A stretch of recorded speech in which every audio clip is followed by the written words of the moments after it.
दोस्तों नमस्ते।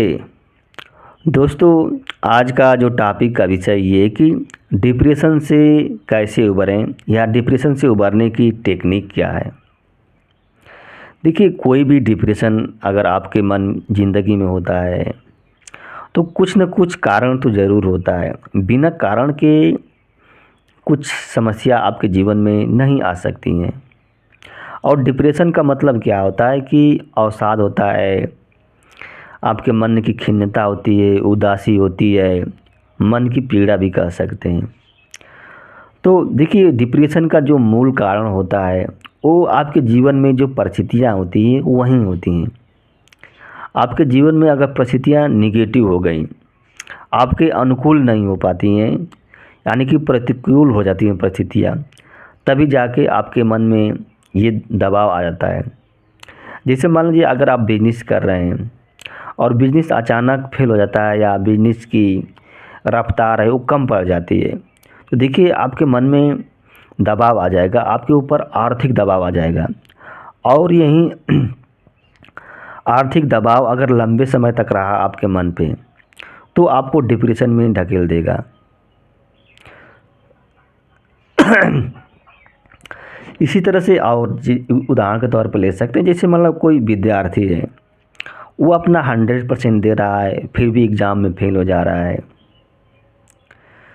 तो बार बार एग्ज़ाम में फेल हो जा रहा है तो उसके ऊपर भी क्या होता है, एक दबाव आ जाता है। सामाजिक दबाव आता है, ज़िंदगी का दबाव आ जाता है। वो सोचता है कि घर वाले क्या कहेंगे, रिश्तेदार क्या कहेंगे। तो ये सब दबाव आता है। अगर यही दबाव अब लंबे समय तक आपके मन पर रुका तो आपको डिप्रेशन में ढकेल देगा। जैसे आप प्यार किए हैं, किसी से प्रेम किए हैं आप, और प्रेम में अचानक आपको धोखा मिलता है, तभी बहुत बड़ा आपको धक्का लगता है। और इतना धक्का लगता है कि आप परेशान हो जाते हैं, आप डिप्रेशन में जा सकते हैं अगर दिमाग नहीं दौड़ाएंगे। आपकी शादी नहीं हो पा रही है, उम्र बीतती जा रही है, तो यहाँ पे क्या है, आपको सामाजिक दबाव आ जाता है आपके ऊपर। और सामाजिक दबाव इतना ज़्यादा हो जाता है कि आप उसको झेल नहीं पाते हैं। जब झेल नहीं पाते हैं तो आप क्या है, डिप्रेशन में चले जाते हैं। देखिए, यहाँ पे मैं बताना चाहूँगा कि कोई भी जो समस्या आती है वो अचानक नहीं आती है। जो डिप्रेशन क्या है, एक जो मूल समस्या है उसका एक बाई प्रोडक्ट है, एक उत्पाद है, व्युत्पन्न समस्या है। जैसे अगर आपका बिजनेस फेल हुआ है तो वो मूल समस्या क्या है, आपकी आर्थिक समस्या है। अगर आपका शादी नहीं हो पा रही है तो मूल समस्या क्या है, सामाजिक समस्या है। आपके एग्ज़ाम में बार बार फेल हो जा रहे हैं तो यहाँ पे मूल समस्या क्या है, आपकी पढ़ाई है। आपको धोखा मिला है तो आपकी मूल समस्या क्या है, समझदारी है, यानी कि समझदारी का अभाव ही।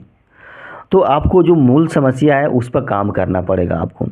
जब आप मूल समस्या पर काम कर देंगे तो जो उससे जो समस्या उत्पन्न हो गई है ये नहीं होगी। यानी कि आपके जीवन में अगर परिस्थितियाँ बदल जाएंगी, अनुकूल हो जाएंगी, तो जो डिप्रेशन है उसका लेवल ऑटोमेटिक कम हो जाएगा। तो आपको दिमाग दौड़ाना पड़ेगा, लॉजिक लगाना पड़ेगा, बुद्धि लगानी पड़ेगी, विवेक का यूज करना पड़ेगा कि मतलब कौन सा। अगर आप बुद्धि का इस्तेमाल नहीं करेंगे तो आप डिप्रेशन से नहीं निकल पाएंगे, चाहे जितना आप प्रयास कर लेंगे। आपको समझना पड़ेगा, ज़िंदगी को समझना पड़ेगा, संसार को समझना पड़ेगा, लोगों के व्यवहार है उसको समझना पड़ेगा, कुछ न कुछ टेक्निक तो लगानी पड़ेगी।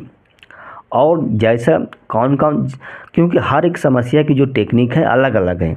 आर्थिक समस्या की टेक्निक अलग है, सामाजिक समस्या है उसकी टेक्निक अलग है, जो मन की समस्या है उसकी टेक्निक अलग है, पढ़ाई की जो समस्या है उसकी टेक्निक अलग है। तो आप किस प्रकार की समस्या से ग्रसित हैं उसी प्रकार की टेक्निक लगानी पड़ेगी, उसी प्रकार का दिमाग लगाना पड़ेगा। यानी कि अगर आप आर्थिक समस्या से जूझ रहे हैं तो आपको अर्थ पर काम करना पड़ेगा। और इसके लिए क्या है, समझ जाइए कि जो परिस्थितियाँ आपके जीवन में आई हैं एक तरह से आपके जीवन को में हलचल उत्पन्न कर दी हैं। आप इनसे भाग नहीं सकते हैं। इन परिस्थितियों से अगर आप भागने का प्रयास करेंगे तो ये परिस्थितियाँ जो क्या करेंगी, आपको और कमज़ोर कर देंगी। आप भाग कर कहाँ जाएंगे? कहीं नहीं जाएंगे। आपको लड़ना ही है, लड़ने के सिवाय और कोई विकल्प है ही नहीं है। अगर आप आर्थिक समस्या है जूझ रहे हैं तो आपको अर्थ पर काम करना ही पड़ेगा। आपको बिजनेस बदलनी पड़ेगी, आपको बिजनेस का विकल्प ढूंढना पड़ेगा। अगर एग्ज़ाम में फेल हो रहे हैं तो उस पर काम करना पड़ेगा। अगर आपकी सामाजिक समस्या आ रही हैं तो सामाजिक समस्या को समाधान करने के लिए, उसका सलूशन ढूंढने के लिए आपको मंथन करना पड़ेगा, आपको सोचना पड़ेगा आपकी कौन सी समाधान तलाशें, कौन से काम करें कि हमारे सामने जो समस्या है उस कम हो पाएगी। और जब तक समस्या कम नहीं हो पाएगी तब तक आप डिप्रेशन में पड़े रहेंगे। यानी कि कहने का मतलब ये है कि आप अपने जीवन को बेहतर बनाने के लिए हर संभव प्रयास कीजिए। अगर आप बैठे रहेंगे तो डिप्रेशन का लेवल और ज़्यादा हो जाएगा। व्यस्त रहिए, व्यस्त रहेंगे तभी जो आपके मन में जो निगेटिविटी है उसका लेवल कम होगा, वो कम आएगी। दोस्तों, यह वीडियो अच्छी लगी तो लाइक कीजिएगा और हमारे चैनल को दोस्त सब्सक्राइब कीजिएगा। धन्यवाद, नमस्ते।